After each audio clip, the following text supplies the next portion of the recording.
Olá, sejam todos muito bem-vindos ao Devaneios Filosóficos, o podcast que vai trazer reflexões do nosso dia a dia. O meu nome é Andreone Medrado e esse podcast é um podcast livre, um podcast aberto para discutir coisas que acontecem na sociedade, no cotidiano e que podem ou não afetar a nossa psicologia, a nossa subjetividade e nos ajudar a fazer questionamentos muito mais do que trazer respostas. Então venham comigo, acompanhem aqui nossos episódios e vamos devanear. Você já parou para pensar no tanto de coisas que não são ditas, mas que falam muito sobre nós e sobre a sociedade?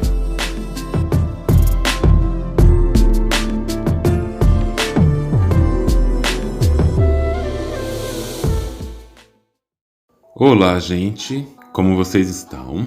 Hoje eu vou gravar um episódio aqui com a trilha sonora do meu bairro. Para vocês escutarem bem de fundo, ela é mais ou menos assim nesse momento. Então, hoje eu vou fazer isso, vou gravar sem cortes, né? Porque eu geralmente só corto alguns silêncios, mas hoje eu vou deixar com silêncios e tudo. Até porque o tema de hoje é um tema que eu acho que merece alguns silêncios, algumas pausas, alguns sons de ambiente aí envolvido. Porque hoje eu queria falar sobre melancolia. Queria falar, mas não no sentido mais teórico, conceitual, de Freud, ou seja lá de quem for. É mais de melancolia como algo que eu vou definir aqui, bem por cima mesmo, tá? Como um estado emocional de muita baixa de energia, de muito desânimo, de muito desinteresse, de muita apatia, mas que a gente pode entender talvez com o que popularmente se chama de bateria social baixa.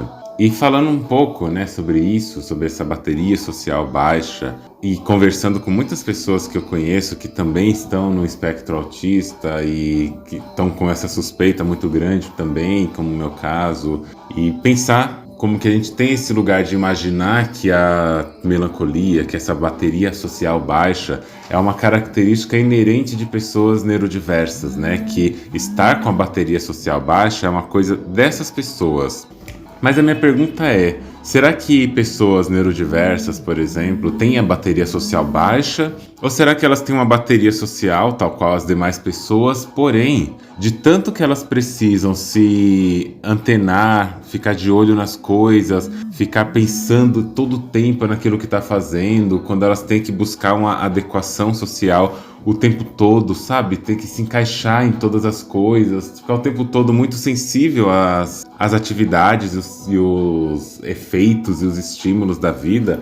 Isso, será que não é por isso que a nossa bateria ela fica mais fraca, mais rápido? E quando a gente tem um evento de muita demanda, por exemplo, um ajuntamento, um encontro, um lugar onde tem mais pessoas, aí a gente já está com a bateria baixa porque a gente já ficou elaborando tantas coisas, sentindo, percebendo e pensando tanta coisa, que chega na hora a gente simplesmente já esgotou tudo antes, né? Coisas que de repente uma pessoa neurotípica não precisou pensar. Não precisou lidar com isso da mesma forma, na mesma intensidade. A gente sabe, né, neurologicamente falando, que a atividade cerebral para pessoas neurodiversas, por exemplo, pessoas autistas, mas não apenas, né, outras neurodiversidades também, é um cérebro superativo. Super ágil, que está ali em atividade o tempo todo. Não que os outros não estejam, né? Mas que tem uma super atividade.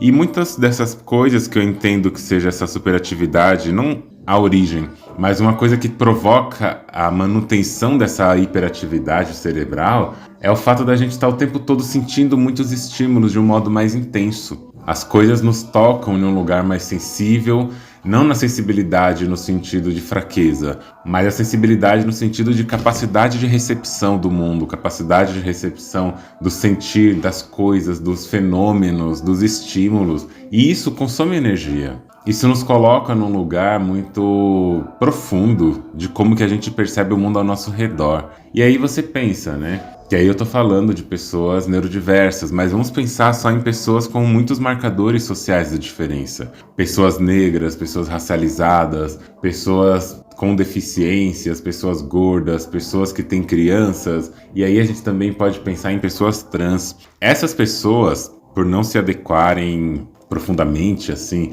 no sistema social que ele é hegemônico e não é pensado para estes corpos, também são pessoas que precisam o tempo todo, insistentemente, estar pensando na sua condição de sujeito no mundo, na sua condição de existência no mundo. E pensar nessa sua condição de existência no mundo o tempo todo, todo momento, insistentemente, isso consome muita energia. E não é raro que pessoas nessas condições que eu falei, sobretudo pessoas racializadas e mulheres, principalmente mulheres negras, tenham diagnósticos tardios. Isso quando seus diagnósticos não são colocados como uma pessoa não tem nada, ela é assim mesmo. É uma normalização desse sofrimento, desses corpos, que já são marcados socialmente, literalmente falando até, que são marcados por muitas desigualdades, né? E aí a gente vê, eu falei daquele episódio das elaborações, eu falei sobre a dificuldade que a gente tem no nosso sistema capitalista de elaborar sentimentos e elaborar nossas coisas, porque às vezes falta um recurso chamado tempo.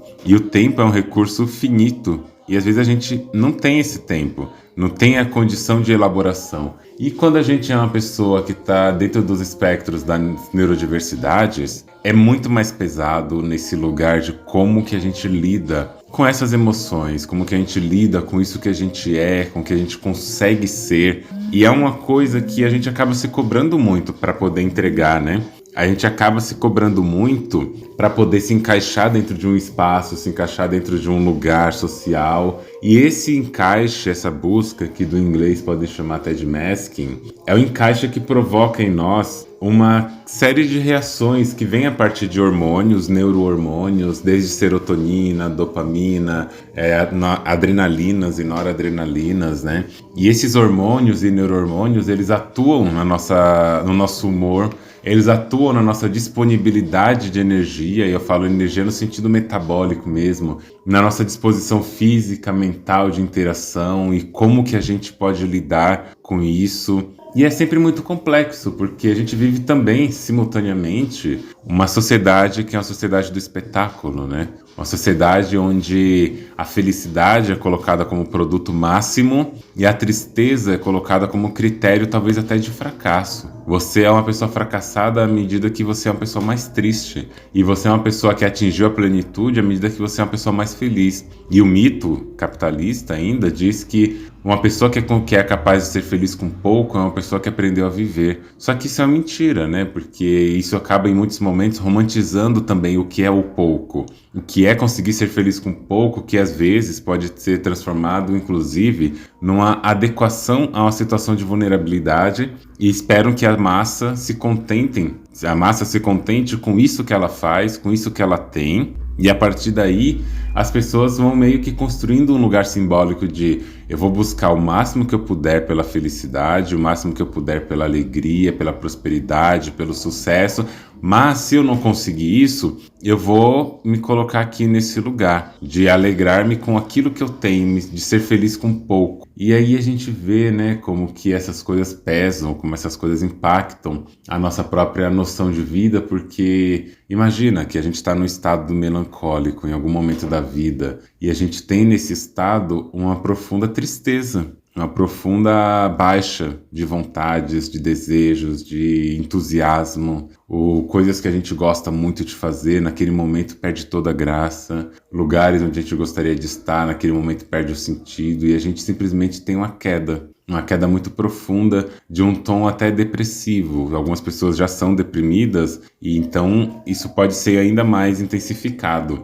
E é nesse lugar que entra também, né, uma percepção muito frequente nos vínculos que eu converso, que são de pessoas neurodiversas, pessoas dentro do espectro autista também, e eu percebo como são pessoas profundas, pessoas que estão ali conversando coisas que dentro de um senso mais neurotípico, em vez de falar senso comum, né, no senso neurotípico, são questões de muita dureza para essas pessoas, muita profundidade, porque é um mergulho muito profundo na subjetividade, que algumas pessoas neurodiversas têm muito mais facilidade de falar, porque talvez tirou alguns filtros dessa obrigatoriedade de ser feliz, dessa obrigatoriedade de encaixe, porque são pessoas que já perceberam que o mundo não nos encaixa onde ele é e que nós não nos encaixamos no mundo. E isso faz com que a gente elabore outras formas de entender que, às vezes, no senso neurotípico é uma coisa muito mais crua, né? Muito mais dura e tido por algumas pessoas como muito frias. Então, é como se a gente pensasse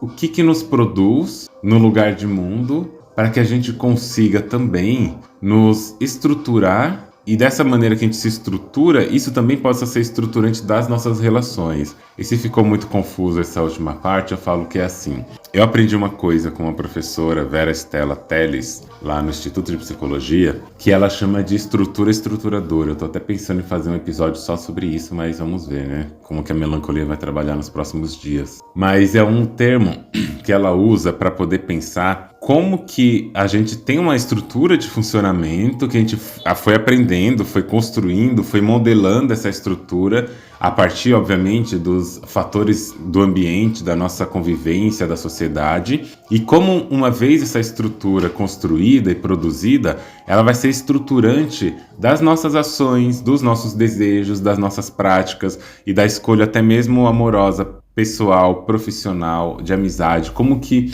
o modo como a gente funciona vai desenhando as nossas escolhas e, por vez, essas escolhas vão remodelando essa nossa estrutura. Por isso que ela é uma estrutura estruturadora. Ela estrutura a nossa maneira de ser a partir de um conjunto de práticas e de aprendizados, né? E eu não gosto muito de tratar o mundo como se ele fosse uma coisa casual, no sentido de que tem uma causa e um efeito o tempo todo. Algumas coisas só não tem explicação. Mas tem algumas que eu gosto de pensar de como que certas ações, como que certos momentos e certos lugares produzem em nós um jeito de estar no mundo que nos faz também ter alguns benefícios de estar no mundo ou ter menos prejuízos, né? Eu fico pensando que desde muito criança eu gosto de aprender, eu gosto de entender, eu gosto de ler, eu gosto de coisa nova, sabe? Eu gosto de entender o mundo e eu faço isso de várias formas. Isso pode ser a minha estruturadora de mundo.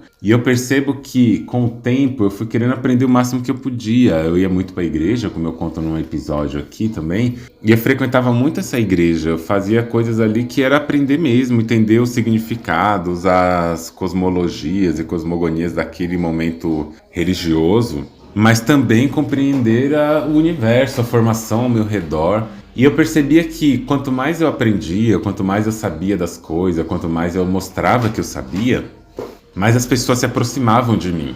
E aí a gente está falando, né, de uma pessoa negra, desde então uma criança negra, mas depois uma pessoa adulta negra, atualmente uma pessoa negra trans. E vai percebendo como que essa construção do conhecimento enquanto uma identidade, entre aspas, aproxima pessoas, né, de mim. E como nesse lugar de pessoa negra que o afeto socialmente é um afeto negado, é um afeto que fica mais de longe, não é um afeto tão presente em muitos aspectos por conta de toda a história do nosso país, a gente vai aprendendo também estratégias que a gente constrói para que as pessoas se aproximem de quem a gente é. Aí você pensa, né? Cada pessoa vai fazer de um jeito, ou vai fazer pelo investimento na beleza, pelo investimento em alguma capacidade ou habilidade no mundo, pelo investimento em atos de cuidado, em atos de serviço, e em vários modos que chamam até aí por aí de linguagem de amor. A gente aprende a entender, mesmo que não seja nomeadamente,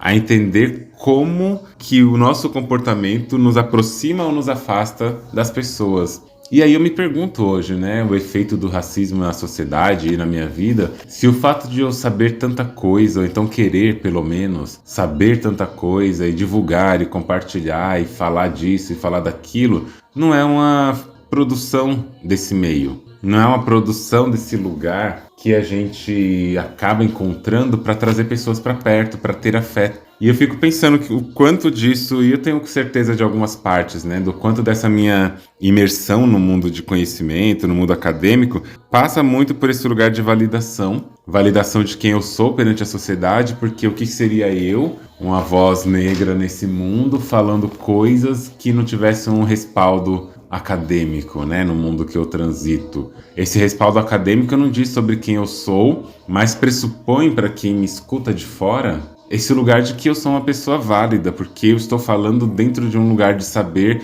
legitimado, onde a maioria é branca, e eu entrei ali, onde aquela maioria é branca, e eu fiz tantas coisas quanto as pessoas brancas que estão lá. E algumas coisas até muito melhor, né? Mas é isso, eu preciso fazer muita coisa, muito mais e muito mais bem feito para poder, não necessariamente, talvez jamais, ter o conhecimento das pessoas que estão ali. Mas simplesmente para poder não ter uma invisibilidade, um apagamento que eu teria mais profundamente se eu não fosse de lá. E aí eu vejo os efeitos do racismo que pegam a característica estruturadora nossa, por exemplo, aprendizagem, por exemplo, entendimento, por exemplo, construção de quem a gente é a partir da investigação do mundo. E o racismo pega essa nossa característica estruturadora, estruturante, e nos faz o quê? Usar isso para que a gente tenha afeto. Porque esse é o meio de acesso que a gente encontra para poder transitar no mundo. E o que isso tem a ver com melancolia, né? Isso tem a ver com melancolia a partir do momento que também, se eu estou dizendo desde o começo que melancolia é esse estado profundo de uma baixa de expectativas, de ânimos, de desejo, de vontade, de energia, que é contextual e pode ser momentânea, e não estou dizendo que a depressão não exista, né? Obviamente, pelo amor. Mas eu estou dizendo que a depressão é um estado mais contínuo. Ele tem outras elaborações que podem muito estar associada a uma melancolia, está associada ao racismo, está associada à neurodiversidade, eu não tenho a menor dúvida. Mas que essa melancolia, que inclusive se uma pessoa for uma pessoa deprimida, ela quando está num estado melancólico, mais melancólico ainda, ela expressa ainda mais esse tom, ela fica muito mais sensível, muito mais vulnerável. E é nesse lugar que muitas vezes eu me vejo, nesse lugar de melancólico profundo, porque o modo como a gente aprendeu a lidar com o mundo, o modo como a gente é e sente o mundo e percebe o mundo, é um modo que nos suga muitas energias. Mais energia ainda do que o próprio racismo, mais energia ainda, ou junto, né? Do que a própria transfobia, do que a própria classe e tudo mais. E como que isso nos dá um estado de baixa. E aí é uma coisa que é pessoal, né? Cada pessoa elabora isso de um jeito diferente. Mas eu não gosto desse olhar clínico, desse olhar médico que as pessoas acabam tomando para si, em que elas veem uma pessoa triste e a primeira coisa que elas querem fazer é tirar essa pessoa desse lugar de tristeza, é apagar essa pessoa de um lugar de tristeza, de um lugar de sofrimento e colocar ela num lugar de alegria e felicidade, necessariamente. Parece que esse é o ponto mais comum, né? A pessoa não pode te ver triste, que ela já quer logo te receitar uma poção mágica de felicidade. E muitas vezes eu compreendo, né? Não é uma crítica necessariamente, porque eu compreendo que muitas pessoas acabam fazendo isso por uma empatia, porque elas querem de fato que essa pessoa acabe desenvolvendo esse lugar de cuidado, e quer que essa pessoa que está nesse momento de melancolia profunda, às vezes, saia daí. Saia do momento de melancolia para que ela possa respirar melhor. Talvez seja isso, uma empatia momentânea. Mas e se não for? E se for outra coisa? E se aquela pessoa que está fazendo isso, ela faz mesmo por um aprendizado social clínico?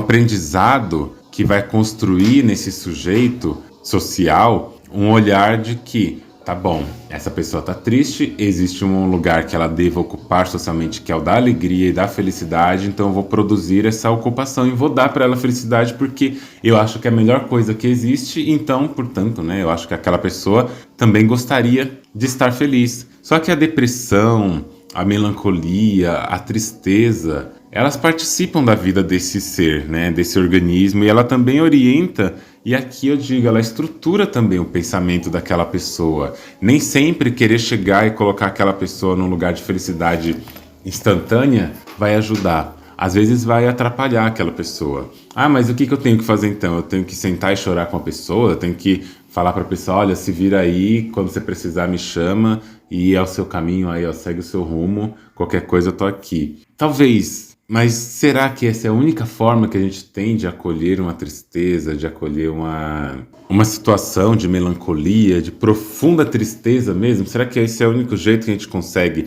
ajudar uma pessoa que está em tristeza, é oferecendo alegria? Porque a gente está partindo de uma perspectiva médica, clínica da cura e uma perspectiva binária, onde, ou nem tanto binária assim, mas no mínimo dicotômica, de que existe a tristeza e a alegria, existe o amor e o ódio, existe o bem e o mal. E aí a gente vai nesse processo, construindo o nosso olhar, a ter que tirar as pessoas dos lugares que a gente aprendeu que é ser ruim. E, só uma pausa, trocar a vibe da música, né? Agora é sertanejo, então a pessoa que já tá melancólica vai ficar mais ainda.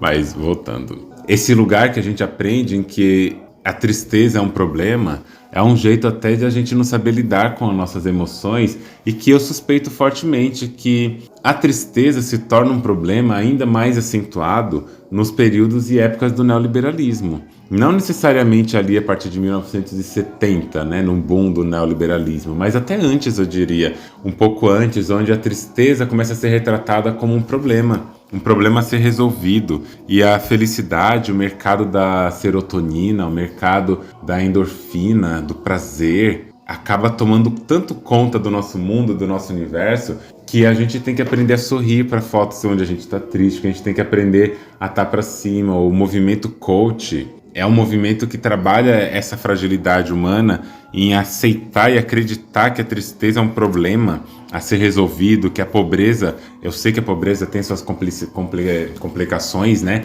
Mas coloca a pobreza como um castigo. Tanto nas novelas, nos filmes, as pessoas vilãs, quando estão lá no seu lugar de derrota e tudo mais, elas se tornam pobres. As pessoas que têm pouco conhecimento, que ficam sujas, que estão na rua, elas são colocadas nesse lugar como um castigo. É o lugar que o vilão merece, né? E aí a gente percebe como que existe uma mudança no nosso panorama de olhar a tristeza, olhar o sofrimento, olhar a dor como castigos e não como coisas do nosso dia a dia, não como coisas da nossa vida a serem pensadas e refletidas no lugar. Como eu posso lidar com isso? Como eu posso lidar com esse lugar? Como eu posso lidar com essa minha emoção? E muitas pessoas acabam se afastando quando encontram alguém que está no estado de profunda melancolia, profunda tristeza, porque acham que a única forma de lidar com isso é com muita alegria, mas perceberam que não funciona, então é melhor não fazer nada, vou dar o tempo.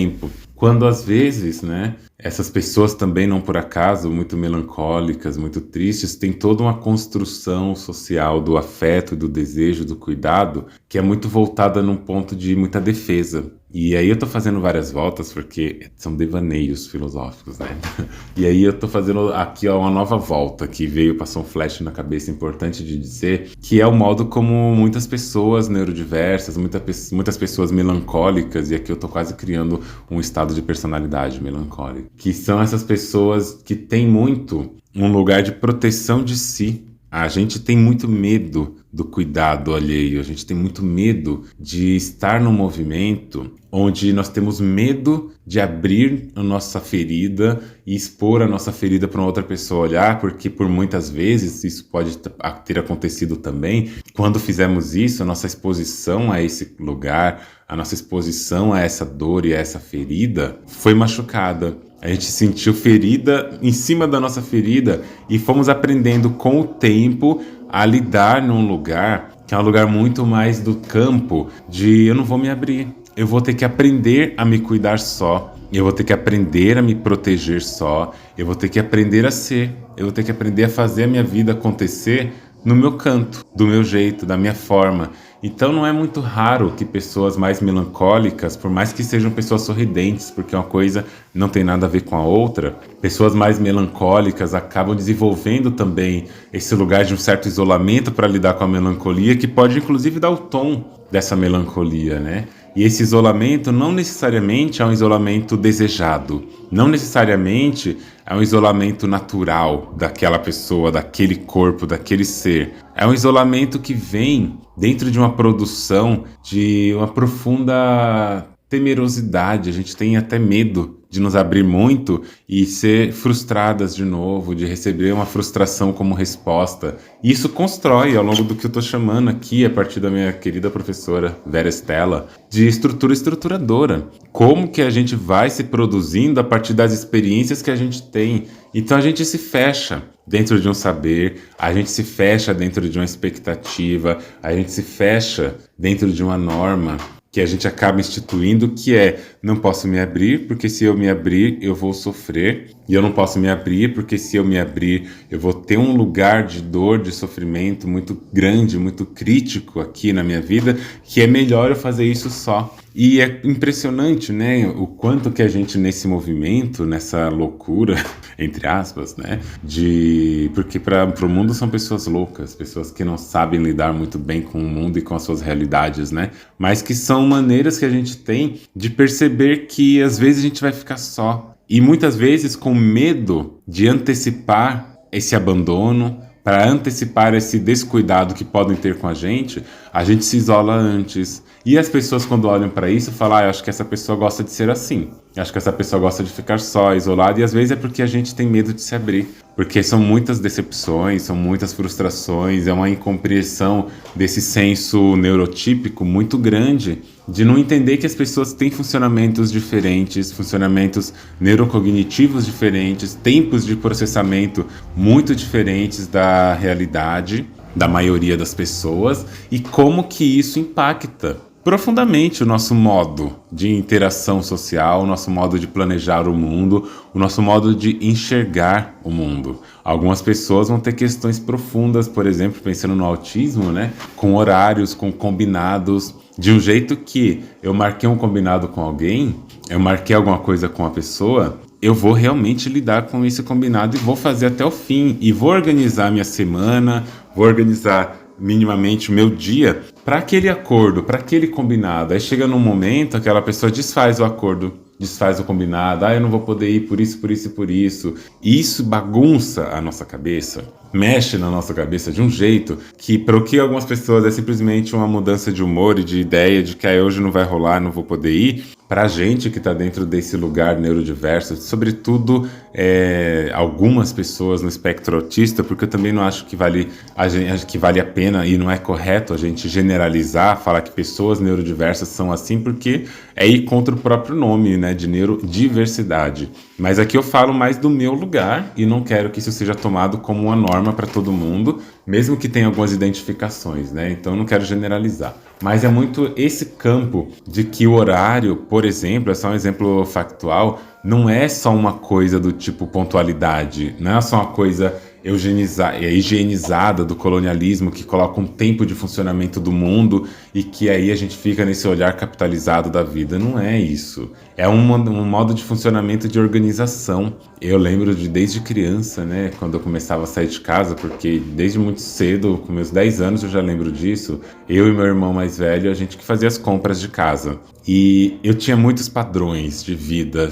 que eu estabelecia assim, sem nem perceber, só dava conta depois, que era: eu conseguia saber preços, minha memória sempre foi uma memória muito boa, então eu conseguia saber preços de vários produtos e de vários produtos em vários lugares, a ponto de olhar um produto e falar: nossa, isso aqui tá caro, porque ele tá um preço que não é o preço deste produto. Então, eu fico olhando como que eu ficava nessa coisa de calcular e de fazer uma média simbólica dos valores e de todas as coisas. E o que mais me marca até hoje, que eu ainda faço em muitos momentos, eu vou sair de casa para um lugar novo, eu pego o meu cronômetro. Quando eu não tô com relógio de pulso mais, eu pego meu cronômetro e marco quanto tempo eu gasto de um lugar para o outro, quanto tempo eu gasto da minha casa até a estação, da minha casa até a Universidade de São Paulo, até uma padaria, até a casa da minha irmã, até qualquer canto. Eu fico gravando quanto tempo gasta, eu olho no Uber quando mostra ali tanto tempo até o destino. Então eu fico com essa coisa de construir um padrão organizacional, para esse padrão organizacional me orientar quando eu precisar me deslocar. E por que eu trago essas coisas? Porque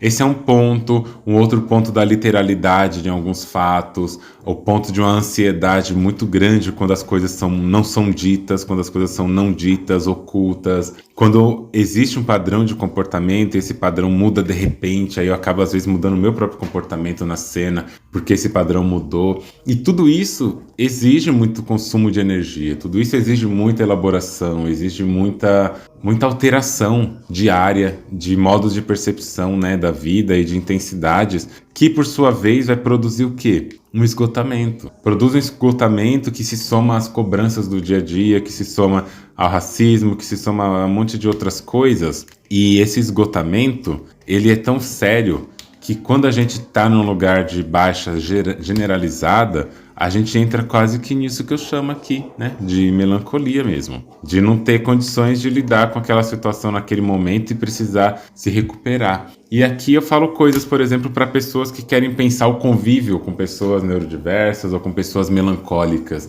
O que fazer nesse momento? O que fazer é deixar a pessoa para lá e ela se vira e resolve. O que fazer é chegar nessa pessoa e oferecer uma salvação, uma alegria, um contentamento. É o quê? Aí depende muito de quem é essa pessoa que quer participar desse convívio, né? Porque na minha experiência, quando uma pessoa está assim, nesse estado melancólico, o que a gente pode oferecer para essa pessoa é presença.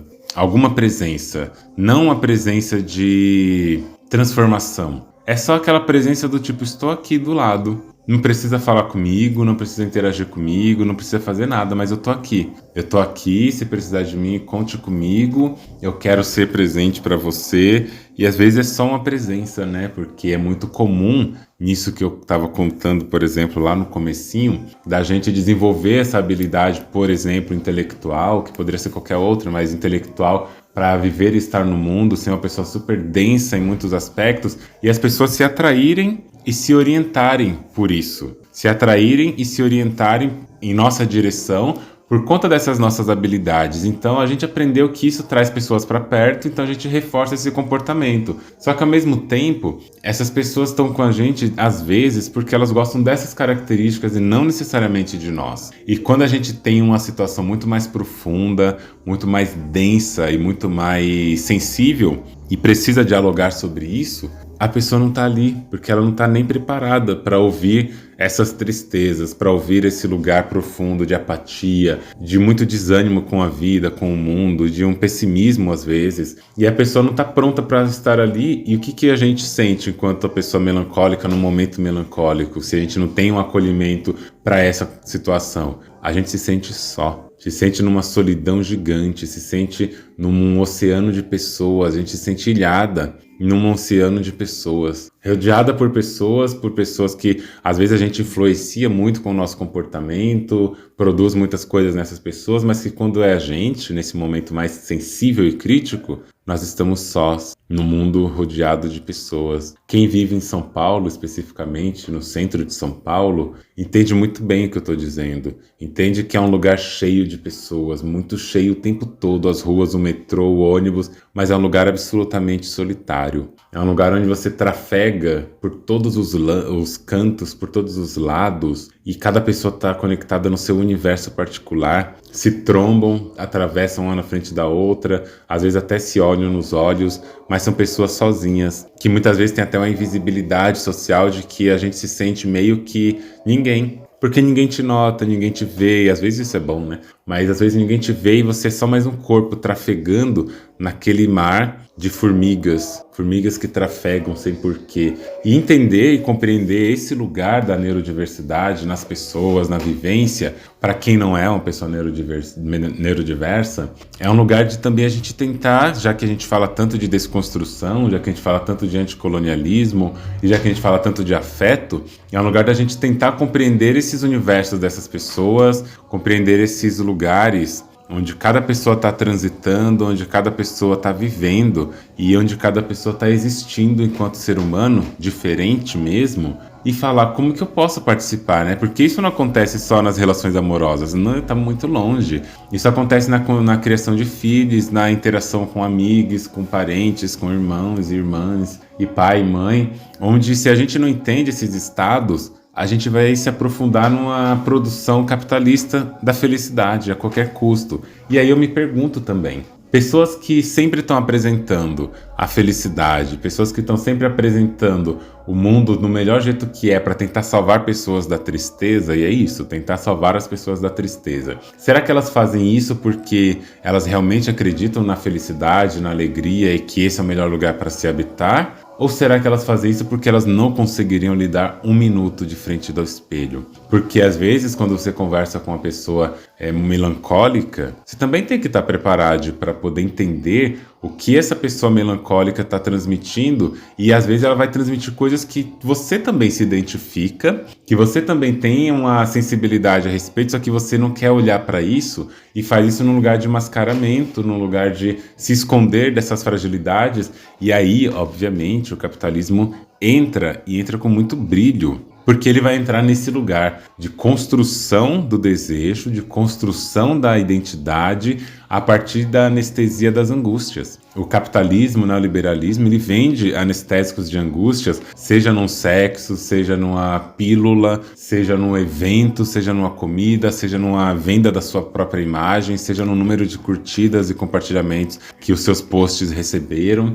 seja o tanto de elogio que você ganha. Muitas são, ou seja, na religião também, muitas são as formas anestésicas que o mundo dá para que a gente se desconecte um pouco da nossa melancolia, que eu acredito que quase todo mundo tem, para não dizer todo mundo, e nos distancia dessa melancolia, porque pessoas muito tristes, pessoas muito abatidas, ou então muito desanimadas com o mundo e muito apáticas, elas não compram.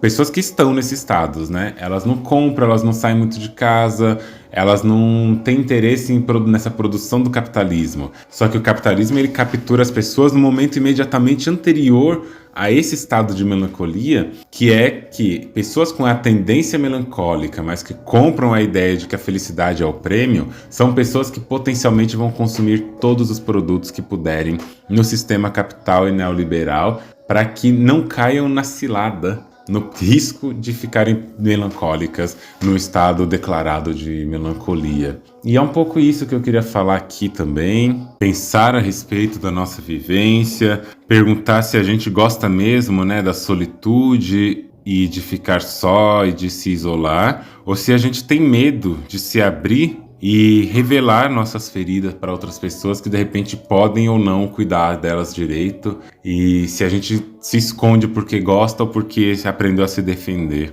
E pense aí, quem é que cuida de você quando você está cuidando do mundo à sua volta? Porque não raramente são pessoas melancólicas desse jeito também, que têm um grande senso de cuidado, justamente talvez por uma empatia muito grande, de não querer que as pessoas cheguem nesse momento, de querer que as pessoas também fiquem no seu lugar menos desconfortável. A gente vai querer cuidar, cuida muito de todo mundo, protege muito todo mundo, mas no fundo, quem cuida da gente? Quem cuida da gente quando a gente está fazendo o que deveria fazer por nós, mas está fazendo só pelas outras pessoas? Enfim, eu espero que você melhore daquilo que você não conta a ninguém. Espero que você que escuta esse episódio se permita, dentro das possibilidades dos materiais e subjetivas, abrir-se de algum modo, em algum lugar, de algum jeito, falar um pouco do que você sente, testar e experimentar como, né, que é possível transitar nesse mundo sem ter que